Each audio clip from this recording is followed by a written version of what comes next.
আসসালামু আলাইকুম, welcome to নীলার রান্নাবান্না ঘর। আজকে আপনাদের সাথে শেয়ার করব শীতকালীন সবজি ফুলকপি, শিম, টমেটো, আলু দিয়ে রুই মাছ রেসিপি। আশা করছি আমার আজকের এই রেসিপিটি আপনাদের কাছে অনেক ভালো লাগবে। তাহলে চলুন দেখে নিই রান্নাটা কিভাবে শুরু করব। এজন্য প্রথমে এখানে একটি ফুলকপি, শিম, আলু আর টমেটো নিয়ে নিলাম। এবার এই সব কিছু আমি কেটে নিব। আমি একটু ফুলকপির ফুলগুলো একটু বড় সাইজ করেই কেটে নিয়েছি। আমি এইভাবে কেটে নিয়েছি, আপনারা আপনাদের পছন্দের সাইজ অনুযায়ী কেটে নেবেন। এবার চলে যাব মাছগুলো ভেজে নিব। আমি এখানে রুই মাছ নিয়েছি, আপনারা যে কোনো মাছ দিয়ে রান্না করতে পারবেন। শীতকালীন এই সবজিগুলো যে কোনো মাছ দিয়ে রান্না করলে খুবই ভালো লাগে খেতে। আর এখানে মাছের মধ্যে হলুদের গুঁড়ো, মরিচের গুঁড়ো আর লবণ আমার পরিমাণ মতো নিয়ে একটু মেখে নিব। এবার এখানে একটি কড়াইয়ের মধ্যে আমি পরিমাণ মতো তেল নিয়ে নিচ্ছি মাছগুলো ভেজে নেওয়ার জন্য। এবার একটি একটি করে মাছগুলো ভেজে নিব।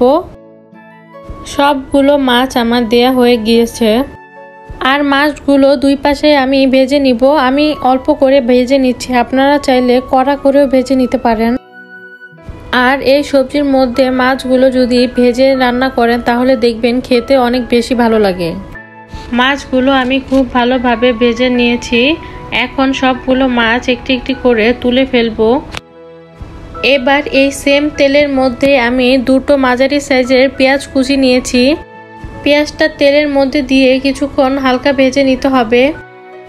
আমার এই সেম রেসিপি ফলো করে রান্না করলে আপনাদের রান্নাটাও হবে সবচেয়ে মজাদার রান্না, আর খেতেও দারুণ লাগবে। আর এই তো কথা বলতে বলতে আমার পেঁয়াজটা ভেজে নিয়েছি। এখন 1 টেবিল চামচ আদা রসুন বাটা দিয়ে দিচ্ছি। তেলের সঙ্গে হালকা একটু ভেজে নিতে হবে। তেলের সঙ্গে কিছুক্ষণ ভেজে নেওয়া হয়ে গেলে মশলাটা কষিয়ে নেওয়ার জন্য এখানে সামান্য পরিমাণ পানি দিয়ে দিচ্ছি। আর এই পানির মধ্যে আমি পুরো মশলাটা কষিয়ে নিব। দিয়ে দিচ্ছি 1.5 চা চামচ হলুদের গুঁড়ো, 2 চা চামচ মরিচের গুঁড়ো, 1 চা চামচ ধনিয়ার গুঁড়ো আর স্বাদ মতো লবণ। এবার এই সব কিছু খুব ভালোভাবে নেড়ে চেড়ে কষিয়ে নিতে হবে মশলা থেকে তেলটা উঠে যাওয়া পর্যন্ত। এটা কষিয়ে নেওয়া হয়ে গেলে এখানে আমি সবগুলো সবজি একসাথে দিয়ে দিব। আর সবগুলো সবজির সাথে মশলাগুলো খুব ভালোভাবে আমি নেড়ে চেড়ে মিশিয়ে দিচ্ছি। আমার মেশানো হয়ে গেলে এখানে ঢাকনা দিয়ে আমি রান্না করে নিব। আর এইভাবে কষানোর মাধ্যমে আমি সবজিগুলো হাফ সিদ্ধ করে নিব। আর সব সময় যে কোনো কিছুই রান্না করেন না কেন, কষানো যত ভালো হবে খেতে কিন্তু ততই বেশি ভালো লাগবে। আর এই তো আপনারা দেখতে পাচ্ছেন আমি কিছুক্ষণ পর পর ঢাকনা সরিয়ে নেড়ে চেড়ে আবারও ঢাকনা দিয়ে ভালোভাবে কষিয়ে নিচ্ছি। এই তো আমার সবজিগুলো হাফ সিদ্ধ হয়ে গেছে, আপনারা দেখেই বুঝতে পারবেন সবজিগুলোর কালার। এখন আবারও খুব ভালোভাবে নেড়ে চেড়ে মিশিয়ে নিব। আর এই পর্যায়ে এখানে আমি দিয়ে দিব টমেটো। আমি আজকের ফুলকপি রান্নার জন্য এখানে একটি টমেটো দিয়েছি, আপনারা চাইলে বেশি করেও দিতে পারেন। টমেটোগুলো দিয়ে আমি আবারও নেড়ে চেড়ে ঢাকনা দিয়ে রান্না করে নিব। সব কিছু খুব ভালোভাবে আমার কষিয়ে নেওয়া হয়ে গিয়েছে। এখন এখানে আমি 3 কাপ পানি দিয়ে দিব।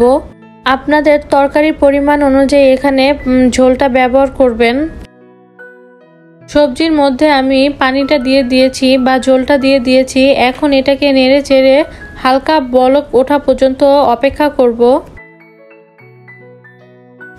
এখন দিয়ে দিব কয়েকটি কেটে রাখা কাঁচামরিচ আর দিয়ে দিব আগে থেকে ভেজে রাখা সেই মাছগুলো। আমি উপর দিয়ে সুন্দরভাবে দিয়ে দিচ্ছি, আপনারা দেখে বুঝতে পারবেন। মাছগুলো দিয়ে প্রায় 10-15 মিনিটের মতো রান্না করে নিয়েছি। রান্নাটা যখন হয়ে আসবে তখন এখানে আমি বেশ কিছুটা ধনিয়া পাতা দিয়ে দিব।